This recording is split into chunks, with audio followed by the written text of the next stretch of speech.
হাসিনা তখনই জনগণের ভোটে ম্যান্ডেট নিয়ে আমাদের নগরপিতা ইসলাকটা পাস করছিল। তাকে না দিয়ে জোরপূর্বক হাসিনার আত্মীয় কুলাঙ্গার হাসিনার আত্মীয় তাপসকে বসিয়েছে, নগরবাসীকে অতিষ্ঠ করছে। আজকে নিনার ইসলাক সাহেব আমাদের যে আন্দোলন সংগ্রামের মাধ্যমে এই ভোটের রায় দিচ্ছে, যে ভোটকে সম্মান করে আমরা চাচ্ছি যে ইসলাক তার সম্মানের একটু পথটা পাক। আর বিশেষ কথা একটা বলি, এটার মূল ফল লাগ হচ্ছে আসিফ। আপনি কিন্তু দেখতে পাচ্ছেন গতকাল রাত্রে আসিফের বাবা 1200 বস্তা চাল নিয়ে ধরা পড়ছে, পুলিশে ঘুষ শাসতেছে। এরা যদি অবস্থা করে, এরা তো আন্দোলনের বিগত হাসিনা যা করছে হাসিনা এরা তাই করতেছে। এরা সুষ্ঠু নির্বাচন চায় না, যোগ্য লোক যোগ্য জায়গায় বসুক, এরা চায় না। জনতার ইচ্ছা নেওয়া হওয়া সত্ত্বেও উনি আইনের প্রতি শ্রদ্ধা জানিয়ে উনি কোর্ট থেকে জনতা রায় পেয়েছে, সেই অধিকার সূত্রে উনি শপথের জন্য ওনাকে শপথ করানো একান্ত বর্তমান অন্তর্বর্তীকালীন সরকারের। আমরা যে আশা করেছিলাম যে উনি শেখ হাসিনা ইশাকে বিজেপি ছিনিয়ে নিয়েছেন, কিন্তু আজকে অন্তর্বর্তীকালীন সরকার জনতার সরকার থাকা সত্ত্বেও কেন কাল ক্ষমণ করছেন?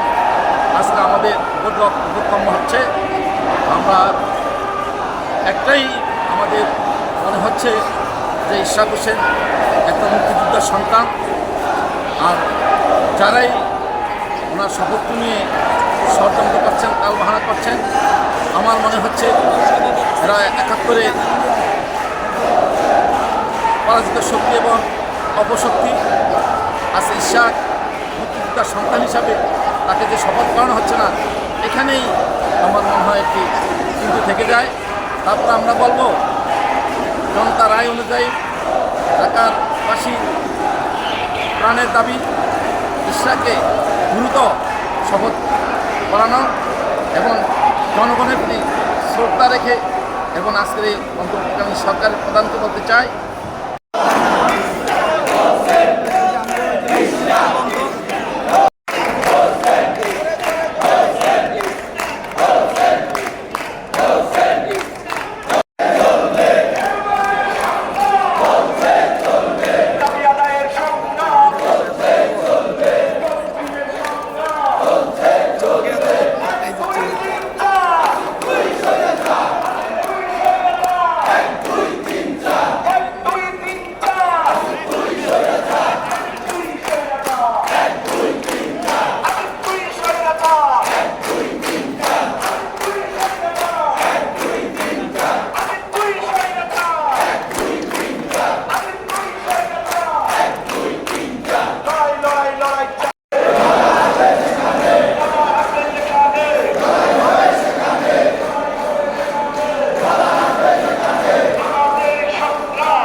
ইশরাক হোসেন হোসেন ইশরাক ইশরাক হোসেন হোসেন ইশরাক ইশরাক হোসেন হোসেন ইশরাক ইশরাক হোসেন হোসেন ইশরাক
এদেশের প্রতিটা জনগণ চায়, প্রতিটা অঙ্গ সংগঠন চায়, সবাই চায় ঢাকা নগরবাসী নেওয়ার হবে।